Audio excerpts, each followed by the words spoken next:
chơi nhiệt nhôm sắc xa ở vạt một phút clay clay trong sự phơi sát sanh sự phí sát ní đòi vẽ vậy pi xịt cái đây cao theo vẽ và ông sầm đáy thay cao thố chất tập bạc cao bận nô miền này thay xịt cái đây vừa ở chất nắng cầm rào cao thố nó phải thật cao bận nô nó việc cầm rào bên này dương kháng dương chụp chua dương chụp bò dương nhọ đáy nhọ chướng bên này không có buồn pet nhọ tặng bê đôn chiêm rút nâng cô mình là o đài hay nè nâng ai phải chôm mục nâng dùng ngư kẹng bê đôn rồi có đại cho say chiêm khu cả bà tiên của miền này mẹn ao ta chặt cầm ra cái số bầy cái của cầm ra này bây giờ nơi cầu bắt thì vừa rồi bỏ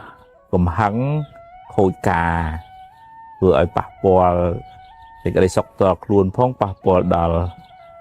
nẹt đôi tay nơi cái bài luôn phong mỗi tí nít bọn sầm đại thá ăn thẹ tầm máng tạ tia hào tệ giang cầu thố xạ hạ tê nẹ ràng bài mà với thá xịt ở đây kraut crop sừng cọt nẹ rẹ chốn khong cà ná ngừng ngất rầm bê miên khong cà nụ chương pê dương khắng dương kịch ở sự bàn về ngày về kịch lấy hơi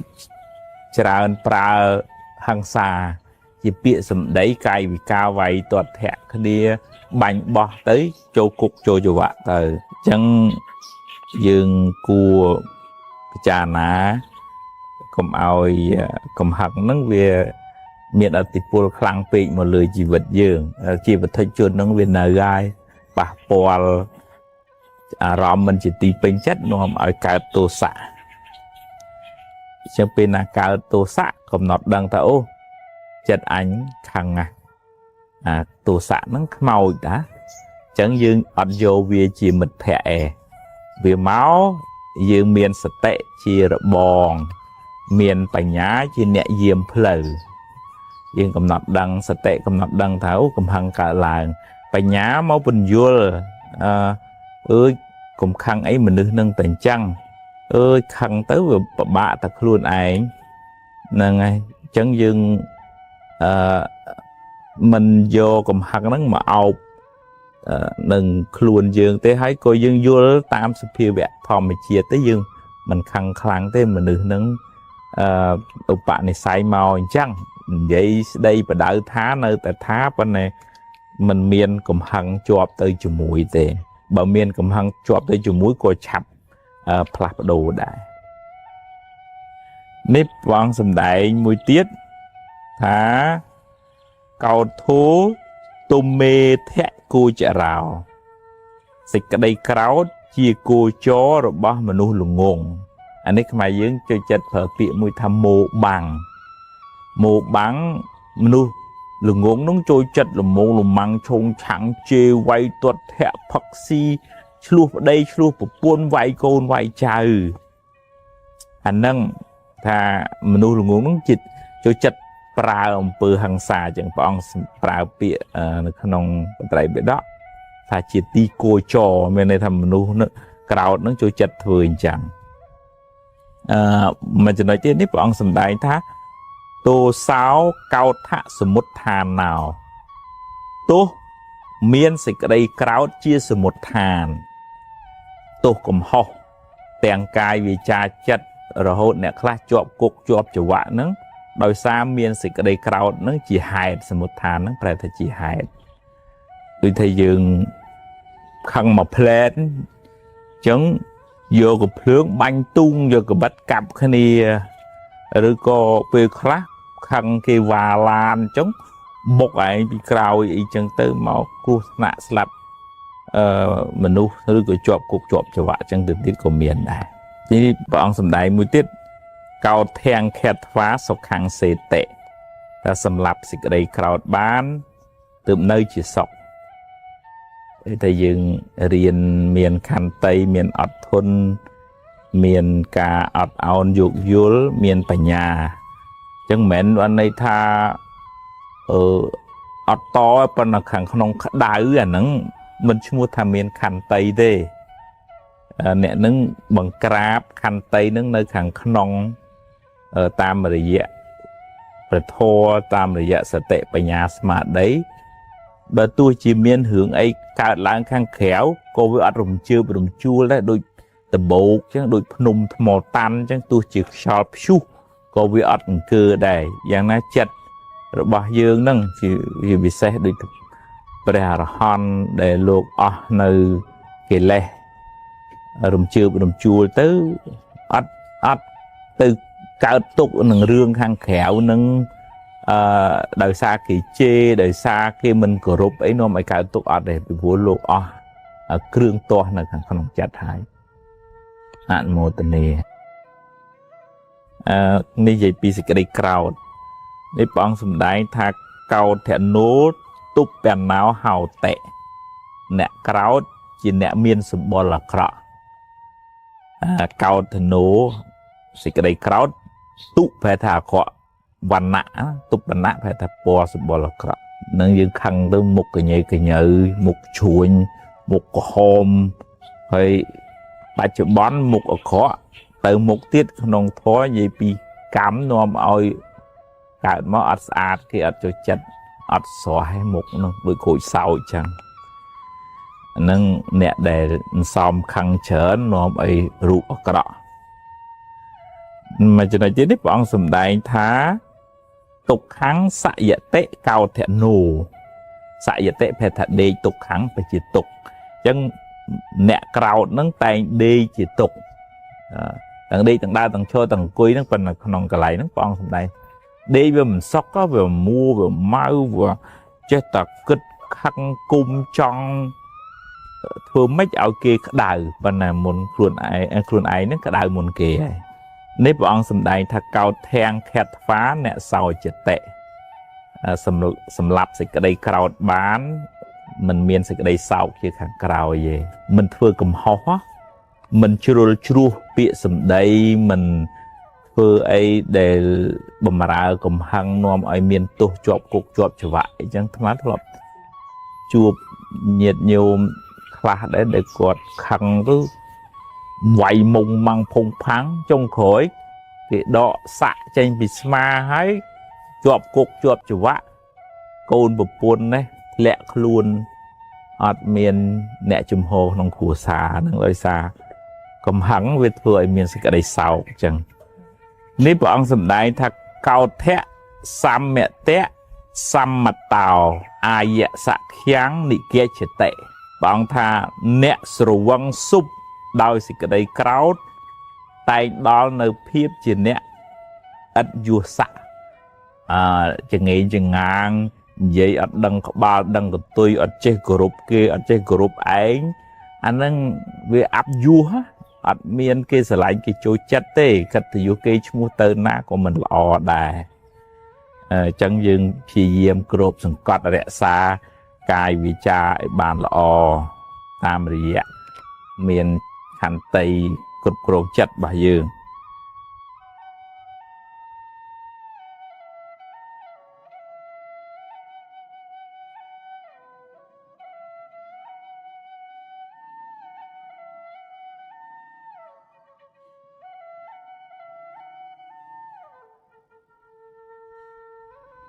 ប្រកាន់ច្រើនខឹងច្រើន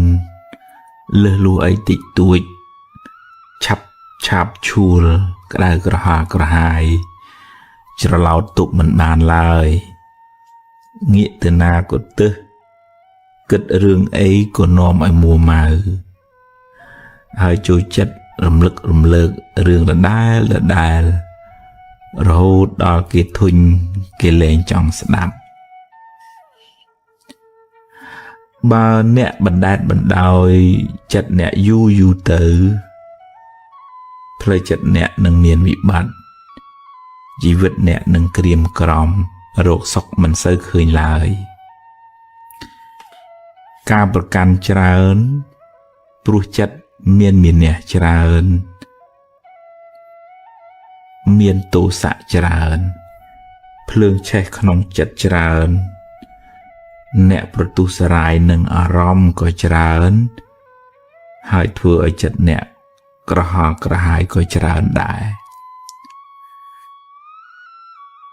ចូលចម្រើនសតិ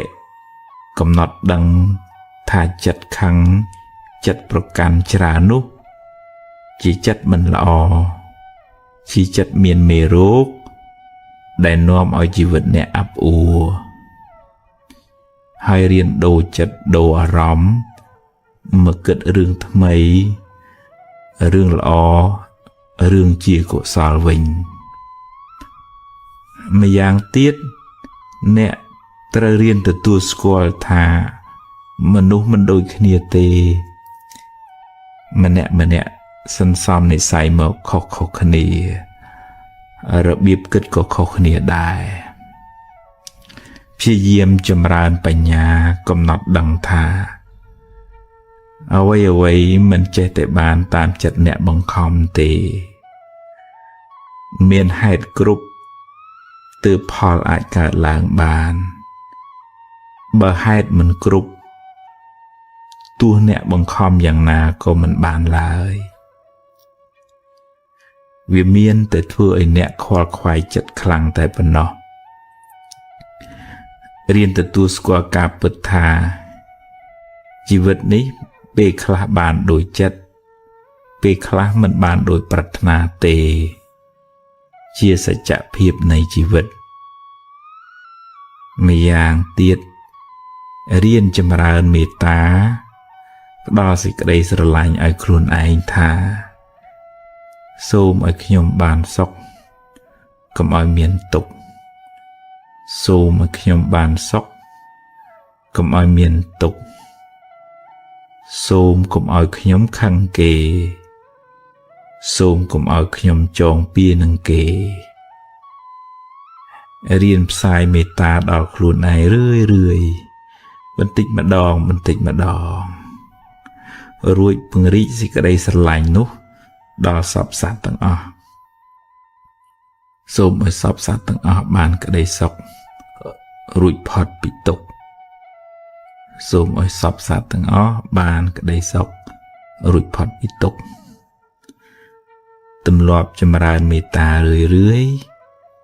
ចិត្តអ្នកក៏បានត្រជាក់បន្តិចម្ដងការទាញចិត្តពីភាពមួម៉ៅក្តៅក្រហាយការប្រកាន់ច្រើនឲ្យសុភាពរៀបសារទន់ភ្លន់មិនមែនជារឿងងាយស្រួលទេតែអ្នកត្រូវតែព្យាយាម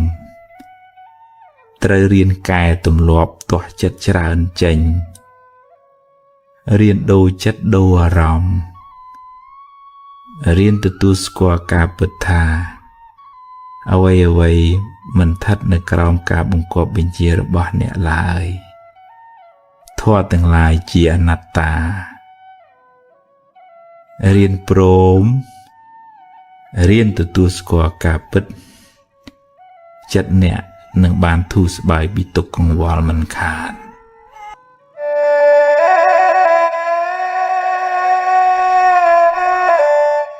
ពេលដែលយើងជួបរឿងអីខុសពីចិត្តយើងចង់យើងអាចទាស់ចិត្តយើងអាចមួម៉ៅយើងអាចខឹងបន្ទុះសារាយនឹងរឿងនឹងអារម្មណ៍នឹងវាជាធម្មតាក្នុងជីវិតវាតែងតែមានរឿងត្រូវចិត្តខ្លះរឿងមិនត្រូវចិត្តខ្លះវាមានអ្នកខ្លះគេស្រឡាញ់យើងវាមានអ្នកខ្លះគេស្អប់យើងចឹងយើងអត់អាចសង្ឃឹមថាគេសរសើរយើងរហូតគេគាំទ្រយើងរហូតគេនិយាយល្អពីយើងរហូតអានឹងយើងសង្ឃឹមចឹងមិនបានទេពីព្រោះវាខុសពីសច្ចភាពនៃជីវិតគ្មានអ្នកណាអាចជៀសផុតពីការនិន្ទាបានទេព្រះអង្គសម្ដែងថាណដ្ឋិលោកេអនិន្តិតោចឹងតើយើងមានបញ្ញាជួយសម្រួលផ្លូវចិត្តដើម្បីឲ្យវាចេះព្រម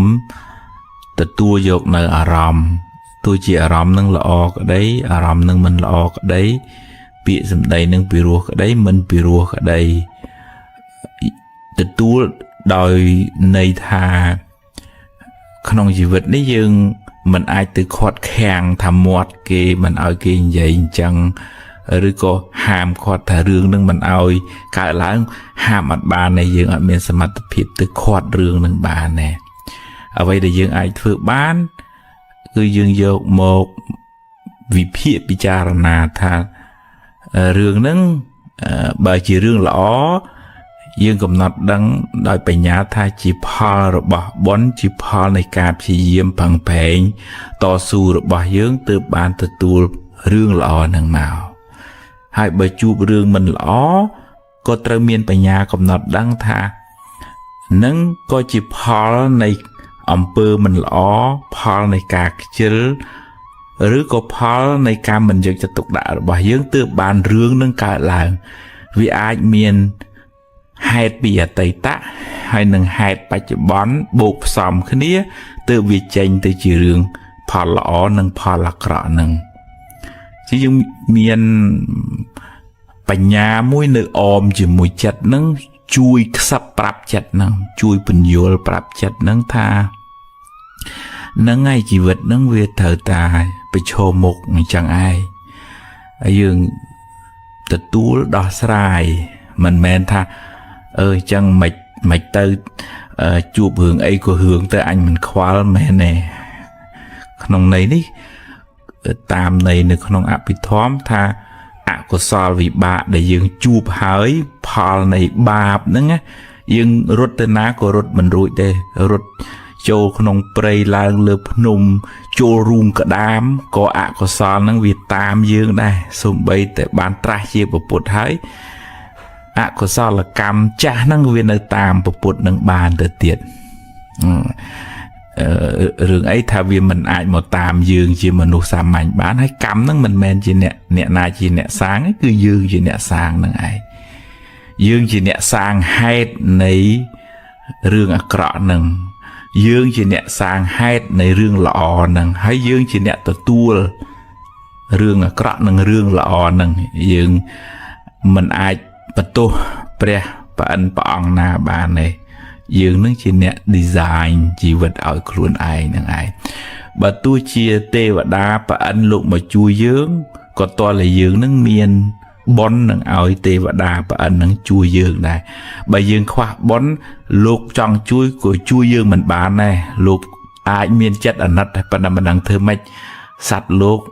ប្រព្រឹត្តទៅតាមកម្មហ្នឹងដែលខ្លួនបានធ្វើអញ្ចឹងយើងបើឃើញរឿងអីមិនល្អមិនសមរម្យការប្រព្រឹត្តនឹងមិនត្រឹមត្រូវយើងអាចណែនាំថាស្ដីប្រយែពយល់ប៉ុន្តែតលប្រយ័ត្នប្រយែងផ្លូវចិត្តរបស់យើងផងពីព្រោះពេលខ្លះយើងបញ្ចេញកំហឹងការទាស់ចិត្តនឹងប្រកបដោយគំនុំស្អប់វាទៅជាធ្វើឲ្យយើងនឹងកើតទោសៈទៅវិញកំហឹងសួរថាព្រះអង្គបដៅសាវកថាព្រះអង្គបដៅព្រះអង្គស្ដីថាទេតែព្រះអង្គស្ដីថាព្រះអង្គឃើញថាគេខុសទេព្រះអង្គឃើញថាគេខុសហើយស្ដីថាប៉ុន្តែសួរថាព្រះអង្គទៅខឹងទៅស្អប់ទៅពិបាកចិត្តទៅទុកទោមនោះទេថាអត់ទេព្រះអង្គបដៅប្រាប់នឹងដោយបតីករុណាមិនស្លូតអាខុសក៏ខុសទៅអាត្រូវក៏ត្រូវទៅមែនទេព្រះអង្គនៅតែជួយណែនាំប៉ុន្តែបតីព្រះអង្គនឹងមានព្រះបញ្ញាញាណគ្រប់គ្រងបតីរបស់ព្រះអង្គមានឧបេក្ខាមានសមាធិដែលជួយឲ្យព្រះអង្គមានទាំងកម្លាំងកាយមានទាំងកម្លាំងចិត្តហើយការណែនាំនោះប្រកបដោយមហាករុណាអត់មានស្អប់គុំគួនទៅទៀតអញ្ចឹងបតីនឹងស្អាតបរិសុទ្ធណាស់ត្បិតថាស្ដីក៏ពិតមែនប៉ុន្តែយើងជាពុទ្ធជននេះវាពិបាកនឹងគ្រប់គ្រងចិត្តពិបាកនឹងបែងចែកថាមួយណាជាការស្ដីបដៅដោយករុណាមួយណាជាការខឹងដូចថាទុកទោមនោះក្នុងចិត្តហើយធ្វើឲ្យបញ្ចេញទៅវាជាវាចាពេលខ្លះជាវាចាមួយ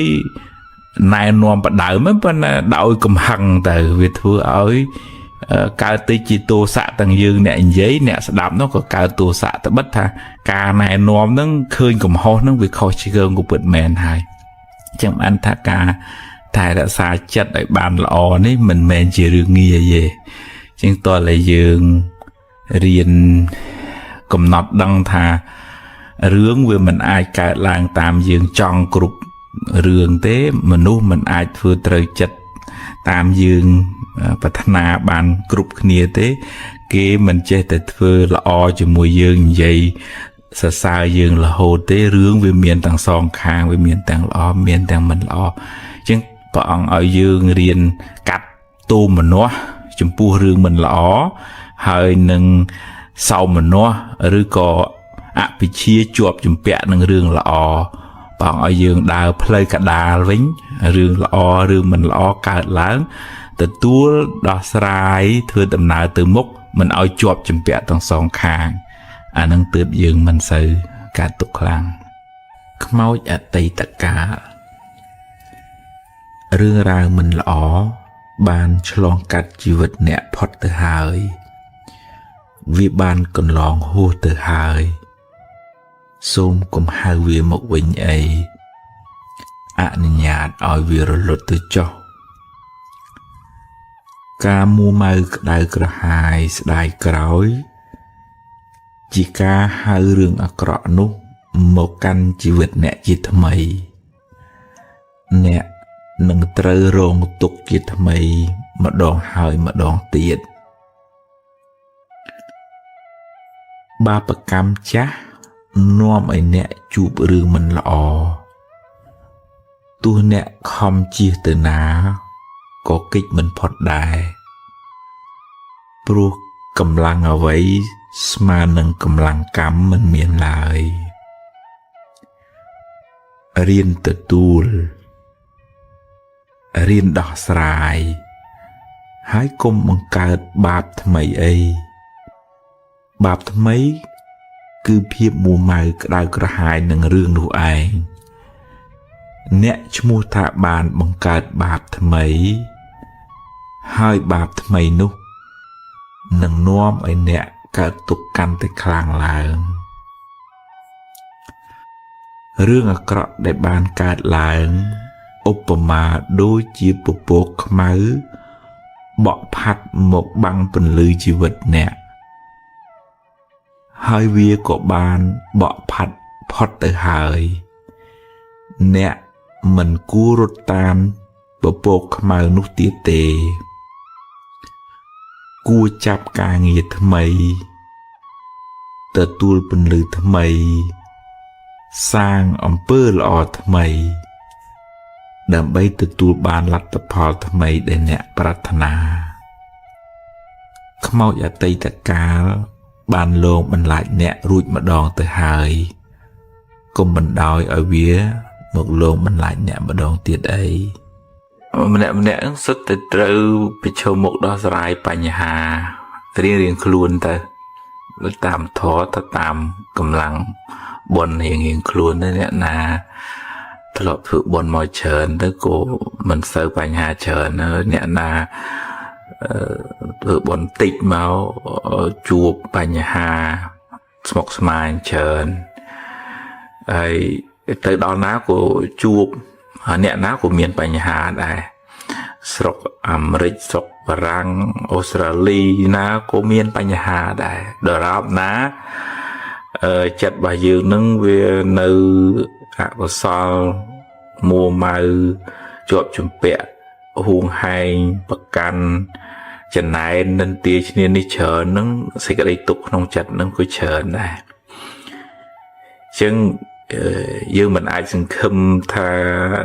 គេខាងក្រៅរឿងខាងក្រៅធ្វើឲ្យយើងបានសុខភិកច្រើនបានទេវាត្រូវអាស្រ័យសមត្ថភាពគ្រប់គ្រងផ្លូវចិត្តរបស់យើងរៀនទទួលស្គាល់ការពិតថាយើងវាមិនដូចគេទេគេក៏មិនដូចយើងដែរជួបរឿងផ្សេងគ្នាហើយក៏រៀនទទួលកំណត់ដឹងថាជីវិតវាអញ្ចឹងជីវិតនឹងវាមានឡើងវាមានចុះវ វាមានចំណេញវាមានខាតវាមានគេសរសើរវាមានគេនន្ទាហើយយើងមិនអាច